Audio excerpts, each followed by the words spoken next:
শোনো হে মানুষ ভাই, যতদিন রবে না কোরআনের ছায়াতলে ততদিন পড়ে রবে জালিয়াতের অন্ধকারে। বিসমিল্লাহির রহমানির রহিম। আসছে 8 এপ্রিল 2026 রোজ বুধবার, বাদ আসর হইতে আইসা সিদ্দিকা রাদিয়াল্লাহু তাআলা আনহা মহিলা ক্যাডেট মাদ্রাসা ও লিল্লা বোর্ডিংয়ের সমাপনী ছাত্রীদের হিজাব প্রদান ও বৃত্তি সনদ প্রদান উপলক্ষে দ্বিতীয় বার্ষিকী এক বিশাল তাফসিরুল কোরআন মাহফিলের আয়োজন করা হয়েছে।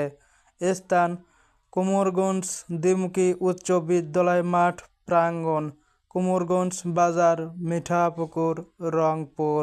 প্রধান বক্তা হিসেবে তাফসির পেশ করবেন বিশিষ্ট ইসলামী চিন্তাবিদ ও মুফাসসিরে কুরআন আল্লামা তারেক মনোয়ার। দ্বিতীয় বক্তা হিসেবে তাফসির পেশ করবেন মুফতি মোহাম্মদ খোবাইর হোসেন। বিশেষ বক্তা হিসেবে তাফসির পেশ করবেন কারি মাওলানা মোহাম্মদ আশিকুর রহমান। উক্ত মাহফিলে সভাপতিত্ব করবেন জনাব মোহাম্মদ জাহাঙ্গীর আলম।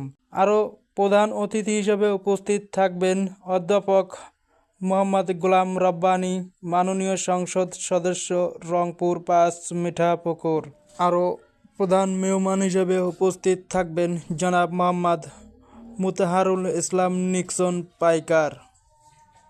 উক্ত মাহফিলে আপনারা দলে দলে যোগদান করিয়া দুজাহানের কামিয়াবি ও সব হাসিল করুন।